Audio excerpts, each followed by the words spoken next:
இனத்தில் ஒரே ஒரு தலைவன் தான் பிறந்தான். அவன் ஒப்பற்ற தலைவன், எம்முயிர் தலைவன் மேதகவே பிரபாகரன். தேனீக்களுக்கும் வண்டுகளுக்கும் சிட்டுக்களுக்கும் மைனாக்களுக்கும் அரசியல் பேசுகின்ற சீமானா இஸ்லாமியர்களுக்கு எதிராக பேச போகிறார். மக்கள் உண்மையில் பாவம் வெறுப்படைந்து விட்டார்கள், சளிப்படைந்து விட்டார்கள். மக்கள் பாவம், நாம் மக்களை குறை சொல்ல முடியாது. வரி பிச்சை போடுறவன் நானு, வாக்க பிச்சை போடுறவன் நானு. அந்த பிச்சையை வாங்கிக்கிட்டு எங்க மேல தற்காலிகமா நிர்வாகம் செய்யக்கூடிய பிச்சைக்காரன் நீ. இந்தியாவில் ஒரே ஒரு பெருமகன் தான் பிறந்தான், சீமான் என்கிற பெருமகன். தமிழ்நாட்டிலே இருந்து ஒரு குரல் கொடுத்தான், எங்களுக்கு வேண்டியது தீர்ப்பு அல்ல, எங்களுக்கு வேண்டியது நீதி. அப்பா செந்தமிழன் சீமான் அடிக்கடி சொல்வார், ரஹ்மான் சிறுபான்மை, அவங்க அக்கா மகன் ஜிவி பிரகாஷ் பெரும்பான்மை. வெக்கமா இல்ல அப்படின்னு.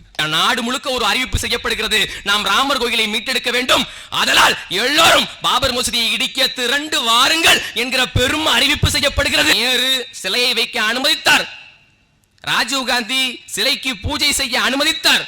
92 ஐயா நரசிம்மராவ் பாபர் மசூதியை இடிக்க அனுமதித்தார். விடுதலை அடைந்து 2 ஆண்டுகளுக்கு பிறகாக சரியாக 1949 பாபர் மசூதிக்குள்ளே ராமர் சிலை வைக்கப்படுகிறது. ஆம், அது ஒழிக்கப்பட வேண்டிய கட்சி பாஜக. இந்த நாட்டில் வரக்கூடாது. இந்த நாட்டை ஆட்சி செய்யக்கூடிய எந்த அருகதையும் தகுதியும் பாஜகவை சேர்ந்த தலைவர்களுக்கு கிடையாது, பாஜக என்ற கட்சிக்கு கிடையாது, RSS சங்கரிவால் கும்பலுக்கு கிடையாது. ஆம், கிடையாது.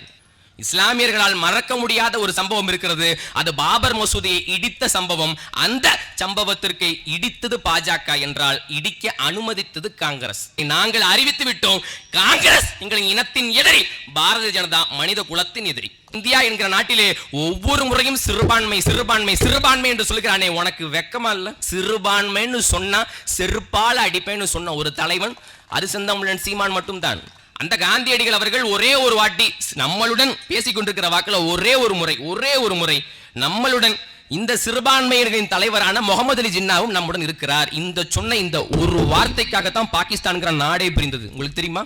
இங்கே மொத்த தேவரும் சேர்ந்து ஒத்த தேவருக்கு ஓட்டு போட்டா கூட அந்த தேவர் வெல்ல முடியாது. இங்கே மொத்த தேவேந்திரரும் சேர்ந்து ஒரு தேவேந்திரருக்கு ஓட்டு போட்டாலும் கூட அந்த தேவேந்திரர் வெல்ல முடியாது. இங்கே மொத்த இஸ்லாமியனும் சேர்ந்து ஒத்த இஸ்லாமியனுக்கு ஓட்டு போட்டாலும் அது வெல்ல முடியாது. அரிசியை கொட்டி வைக்கிற அந்த சம்பளம், வேலை வெட்டியை கொடுத்து சம்பளம் கொடுறாண்டா, அதை கொடுக்காம சம்பளம் கொடுத்துக்கிட்டு இருக்காங்க வீடுக்கு. எந்த பாஜகவின் வீட்டையும் எந்த மாநிலத்தில் இஸ்லாமிய மக்களை, தாழ்த்தப்பட்ட மக்களை அரசியல் அங்கீகாரம் பெற்ற பிரதிநிதிகளாக ஆக்கி இருக்கிறது என்ற கேள்வியை கேட்டா ஒரு பேருக்கு 10 சீட்டு கொடுப்பாருப்பா. பேருக்கு கொடுத்தவனே 10 சீட்டு கொடுக்கும் போது அப்ப உளமாற நேசிச்ச ஸ்டாலின் எத்தனை சீட்டு கொடுத்தாரு?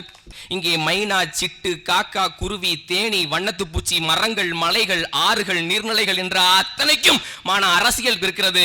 அந்த அத்தனைக்குமான அனைத்து உயிர்களுக்குமான அரசியலை பேசக்கூடிய ஒரே ஒரு கட்சி இந்த நிலத்தில் இருக்கிறது என்று சொன்னால் அது நாம் தமிழர் கட்சி, நாங்கள் மட்டும்தான். ஒரு மாபெரும் அண்ணன், தம்பிகளுக்கு அண்ணன், என்னை போன்ற பிள்ளைகளுக்கு தகப்பன், அது என்னுடைய அப்பா செந்தமிழன் சீமான் மட்டும்தான்.